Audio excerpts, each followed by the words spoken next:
প্রশ্ন bank solve করলেই হবে কিনা শোনো, প্রশ্ন ব্যাংক সলভ করার মানে এই না যে তুমি ওখান থেকে কমন পাবা, সরাসরি এমন নাও হইতে পারে, কিন্তু তুমি টপিক কমন পাবা। তুমি এই টপিক থেকে ধরো, এই টপিক থেকে প্রশ্ন হইতে পারে, তুমি নিজেই মনে করো বসে বসে প্রশ্ন বানাইতে পারো 10টা, ঠিক আছে? তার মধ্যে ধরো 7টা প্রশ্ন ব্যাংকে আছে, মানে 7টা অলরেডি আসছে, 3টা আসে নাই, কিন্তু তুমি নিজেই বানাইতে পারতা না, বাকি 3টা পারতা। সো তুমি যখন এই 7টা প্র্যাকটিস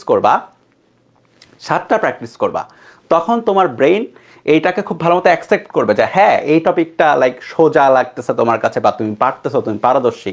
সো বাদ বাকি 3টাও যদি আসে তখন তুমি কিন্তু ইজিলি বের করতে পারবা এটার অ্যান্সার। সো প্রশ্ন ব্যাংক পড়া মানে এই না যে তুমি হুবহু কমন পাবা, কমন পাইলে তো খুব ভালো, পাইতেও পারো লাকিলি।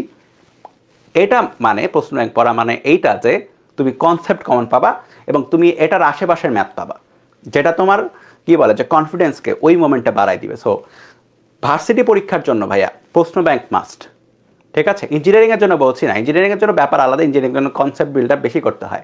ভার্সিটি অ্যাডমিশনের প্রিপারেশনের জন্য প্রশ্ন ব্যাংক কিন্তু ইজ আ মাস্ট। আর মেডিকেল অ্যাডমিশন প্রিপারেশনের জন্য প্রশ্ন ব্যাংকের চেয়েও গুরুত্বপূর্ণ হচ্ছে, ফিজিক্সের জন্য গুরুত্বপূর্ণ হচ্ছে বইয়ের এমসিকিউ সলভ করা। তো তোমাদের মধ্যে কেউ কেউ যদি মেডিকেলের প্রিপারেশনেও থাকো, আমি জানি অনেকে মেডিকেল প্রিপারেশনও আছে যারা ব্যাকআপ হিসেবে ভার্সিটি দেখতেছো, মেইন মেডিকেলের জন্য অবশ্যই ইসাক স্যারের বই আর তপন স্যারের বই দুইটার অনুশীলনীর এমসিকিউগুলো করে যাবা, ঠিক আছে? ভার্সিটির জন্য বলছি না, ভার্সিটির জন্য ক্লাসে যা করাচ্ছি দ্যাটস এনাফ, এবং যা যা করতে বলছি প্রশ্ন ব্যাংক থেকে দ্যাটস এনাফ, কিন্তু মেডিকেলের জন্য ভাই ওইগুলোই পড়তে হবে, ঠিক আছে? কমন পাওয়া যায় সরাসরি।